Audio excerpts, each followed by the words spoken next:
All right, guys, so Weight Watchers has recently purchased a company for about $132 million. This gives them the capability to now prescribe some of these new injectable weight loss drugs, these GLP-1 or glucagon-like peptide 1 receptor agonists. And these drugs, you may have heard about them, they've caused a lot of people to lose weight rapidly. Weight Watchers traditionally over the years have been a place where people would go and count calories and they'd always fail and they end up going back there and they keep cycling through. And it's a great business model because you have customers that keep coming back when they continue to fail over and over. Oprah Winfrey is a large investor in Weight Watchers, and remember Oprah famously said, "I love bread." Why are they doing this now? Well, they want to jump on this latest trend, and obviously they want to make money on this stuff. And so let's talk about what these drugs are, what do they do, how do they work, what are some of the problems associated with them, and is that the right thing for you? Now, these drugs, which have different names, some of them go by a name called Ozempic, Wegovy, semaglutide is a generic, usually injectable. There is an oral form of that, but these drugs were originally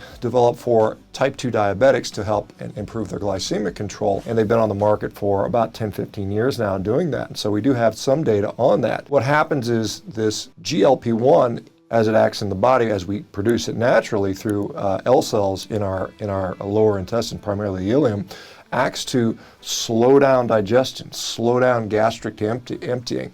And it also, which is one of the effects that is being utilized here, promotes a sense of satiety. Okay, and so what happens is, you can eat, whatever you're eating, and all of a sudden feel full and you stop eating, and so you don't sort of overeat these foods. There is some significant research shows people can lose a dramatic amount of weight with these drugs over a period of time. And so are there some problems? Are there side effects? Well, like any drug, there's always side effects, some of which we know about, some of which we won't find out about until it's been on the market for 5, maybe 10 years, something along those lines. One of the things is because it slows our digestion out so much that constipation can be an issue. And there have been reported cases of such significant constipation that's resulted in bowel obstruction, which often requires emergency surgery. You have to be opened up and your bowels have to be, basically sometimes unblocked. Sometimes they have to be opened up and reattached, things like that. So that's something that maybe is not so fun. Some of the other common side effects are things like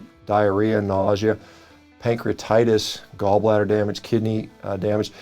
Thyroid tumors, even things like pancreatic tumors are also potentially problems with that. So these things are what we know of so far, and more to come, I'm sure. So we'll see what happens as these people experiment on that. One thing I learned as a physician, and one of my mentors told me is, don't be the first guy, don't be the last guy. So just wait, give it some time and see before you want to jump on this, because there are people right now that are making lots of money hand over fist prescribing this stuff, like it's jelly beans or something like that. Rebound weight gain. Many people that either stop this drug for either financial reasons, because it's quite expensive, it's a great moneymaker, it's going to be a multi-billion-dollar drug for Novo Nordisk and some of the other companies that are making similar products. But once the people have to stop it, in many places they have to, like in the UK, I think they're only letting people use it for a year or two, then they're forced to stop. So there's often significant weight rebound that occurs with this. And one of the problems with that, again, you're suppressing your hunger signals, and then all of a sudden that stops. And then guess what happens? You get really, really hungry. So what do? You overeat. If you go on this drug and you don't commit to making the lifestyle changes, which you might be able to with the help of this thing, you're going to fail.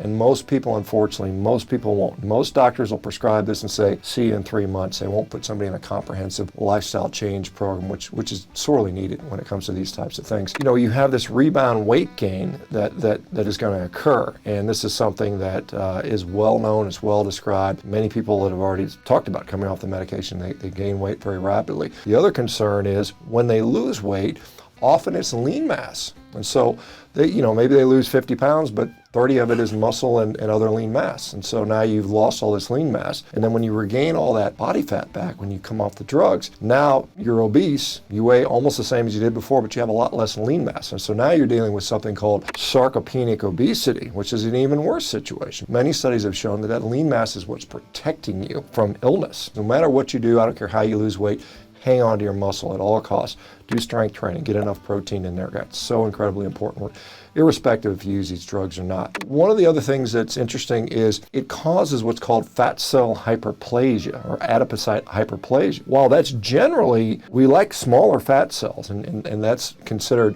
protective from a lot of issues. They're very often very insulin sensitive cells. They don't contribute to overall obesity as much. However, if you produce lots and lots of these very small cells and you're on this medication, it's keeping those cells decoupled from the metabolism, what happens when that drug comes off and you've got all these extra little cells? Well, they become very hungry and you gain that weight back. As soon as you start eating, as soon as you start overeating again, that weight's going to fly back on you. And like I said, you probably have lost a bunch of lean mass. So are you overall in a worse situation?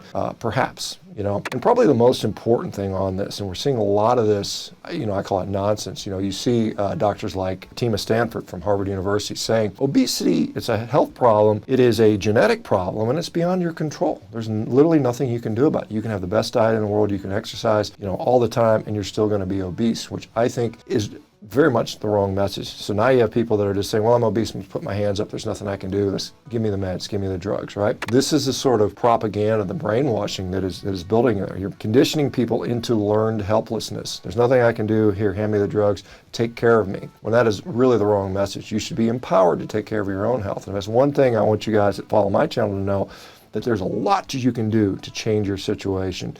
And health is the start of that. There's a lot of things you can do to improve your life. Start yesterday. If you haven't already, start today. Like I said, I have very significant concerns about any new drug that's out there because we know the drug approval process, the FDA has been compromised, there's regulatory capture.